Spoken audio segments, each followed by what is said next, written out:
So my cousin Catherine Rhodes, she works for the Attorney General's office, and she was able to take us to his office, Sean's, who is the Attorney General. We were able to go onto his private balcony and be able to walk around the state capitol. She was able to show us some unique things that we don't normally get to see, some of the decorations and designs. We were able to go downstairs to the underground tunnels, which connects all the buildings together. So the senators and legislators can be able to go from building to building without being interrupted, or if it's cold outside, they can go downstairs and be able to be protected. We were able to see the things they've done to prevent the building to be falling during the earthquakes, and we were able to see that. And we were able to understand the history behind the state capitol more, and it was very cool to see. These are the base isolators. These are basically the giant springs that they put underneath the Capitol so that when there's an earthquake, which we all know will happen because we are right on the fault line, the Capitol will just sway. So this was an extremely big project. He just said it cost $500 million to do. But that was also including, they built the House and Senate buildings, so the buildings on the east and the west side. So that was all a big part of the renovations in the early aughts. So yeah, it's kind of cool. I'm not actually sure if people have access in there. I'm sure that somebody does to do repairs and anything else that needs to go on, which kind of makes you question, well, why do we even have the Capitol on the fault line? And you guys know that the capital of Utah used to be Fillmore, right? So it wasn't always Salt Lake City. Fillmore was the capital kind of because it's in the center of Utah. And they thought it would be easier for legislators to meet to pass laws. But since everybody ended up living in Salt Lake anyway, they made that the capital, and that's where the Capitol building is.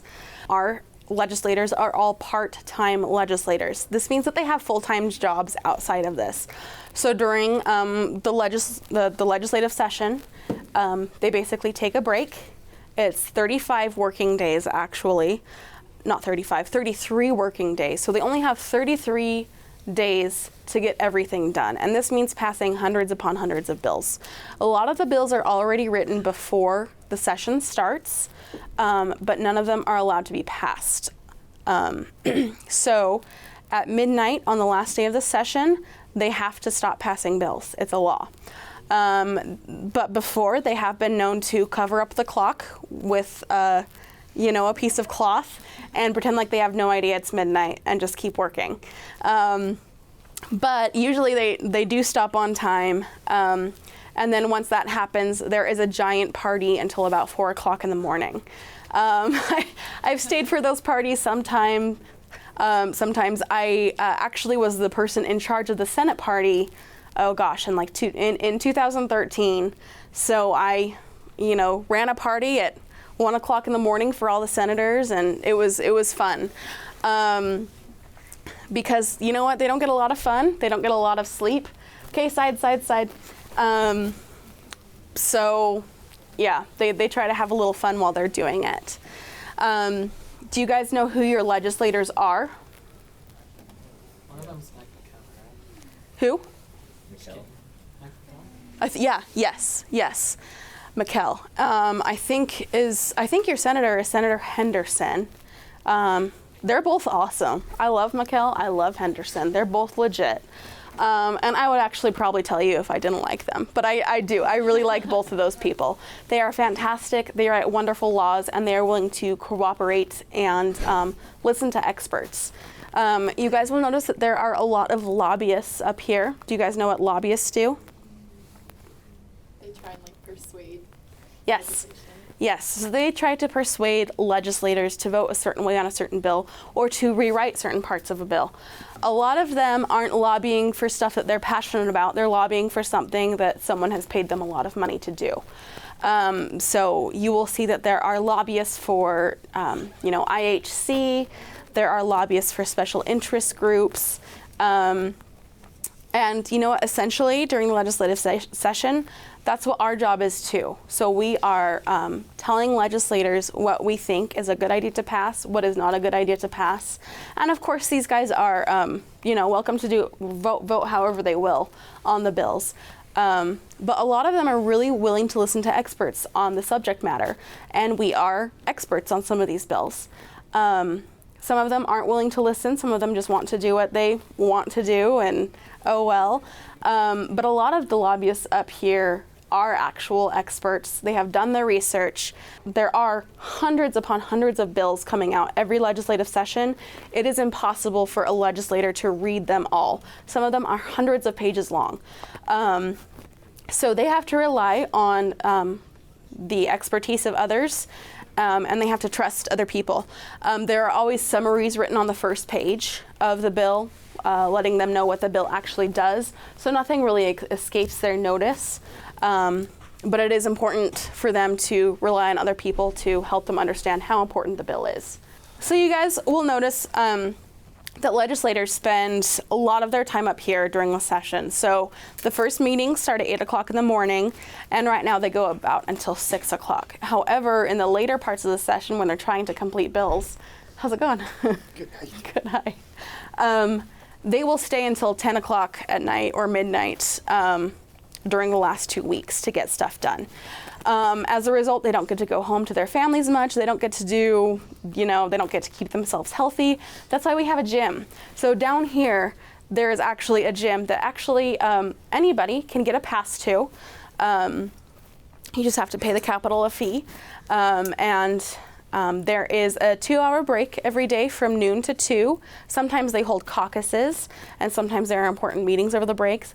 But if there isn't, you can find a lot of legislators in there working out and trying not to die from overeating fast food during the session. Because believe me, that's a lot of what you eat. Any questions about what goes on down here? Okay. So this is part of the secret tunnels. If you go this way, you get to the Senate building, which you guys have already been to. But it's kind of cool. You just go down there, you go up an elevator, and boom, you're in the Senate building without ever having to go outside. It's great when it's super snowy outside, and it's also great when you are trying to avoid being interrupted. So this is the old Supreme Court. So this is where the Utah Supreme Court used to meet to hear cases, to discuss what was going on. They no longer use this. They have a separate building now. So this room is now mostly just kept up for appearances and for historical sake. So you guys will see here that there's a cute little traffic light. This would indicate to the attorneys how much time they had. So if it was green, that meant kept speaking. If it was yellow, that meant, okay, you're almost there. If it was red, they had to stop talking. And it's reflected on this side to the judges, so they would be able to see how much time the speaker had. So you guys will also see there's more symbolism. You see along the borders of the wall, there are sheaves of wheat bound with like an X, and that symbolizes the people coming together in unity and being bound together through law. Only the lawyers could be up here. So you guys have heard of attorneys needing to pass the bar in order to practice law. The bar is a big test that you have to take. It's different in every state in order to become a lawyer. So if you were to take it here, you'd be, a lawyer in here, but you wouldn't be able to practice law in California. And the bar actually comes from this bar right here. So this bar is actually what separates the attorneys and the judges from the public. So these are seats of the public, and unless you are an attorney, you are not supposed to cross this. I'm special, so I'm allowed to know. But yeah, so that's where the actual phrase, the bar, comes from. So if you're a member of the bar, it means that you're an attorney. So only attorneys could sit up here. Could this be major criminal cases that were brought here to the Supreme Court? No, so the way that the Supreme Court works is if there's a ruling made in a lower court and one party doesn't like the ruling, they can appeal and it will go to a higher court. So that's, it would have to go through several courts to actually make it here. And you guys will notice that in the US Supreme Court, they are rarely, if ever, criminal cases. Sometimes they start out as criminal cases, So you guys have probably heard of Gideon versus Wainwright. And in that case, there was a man who felt like he was imprisoned unfairly because he was not given legal counsel. Although that started with him doing something criminal that landed him in a prison, the real issue at case was whether or not he'd been deprived of his constitutional rights or not. So a lot of times that's what it comes down to, is constitutional rights. I know in the US Supreme Court, they get thousands of cases a year. They only do a few of those. And they read the facts, and they might not deem it worthy of actually moving forward. So it's just a discussion between the justices themselves, which cases they want to choose. So there will be thousands that will be turned down. Yeah, you guys will notice that the marble in here is a different color marble than like throughout the rest of the Capitol building. And I don't know if that's because, possibly it could represent because it's a different branch of government entirely. So you guys know the three branches of government? Yeah. Mumble, mumble, mumble. Yeah, good job. No, yeah. So there's the judicial, executive, and legislative. So most of the things that you guys will see going on today are legislative. This would be judicial, and I actually belong to the executive branch of government. So that includes the governor, the AG's office, the state auditor, a couple others, but yeah, state treasurer. Thank you so much, guys. You are unbelievable. Thank you, guys. I did YCC when I was in high school, and I loved it. I was with Cottonwood Heights, and I remember Spanish Fork was my favorite other YCC in the state, and that's probably still true. So, yeah, good job, guys. So, yeah, thanks, guys. We toured the original Supreme Court room in the Capitol. They use a different one now, but the original it's beautiful and it's upkept and maintained because of its historic value, and the architecture is awesome and phenomenal. There are so many symbolic things representing Utah, representing law and government, and just seeing what it's like as a public or citizen to sit behind the bar, and then knowing the advancements you have to take to become an attorney or be a judge and pass the bar was super symbolic and really inspiring, just to be in that room and see where it happens, where the Supreme Court is decided in Utah. Personally, coming to the Capitol was a phenomenal opportunity to see what it's like in Utah State Legislature and what happens up there.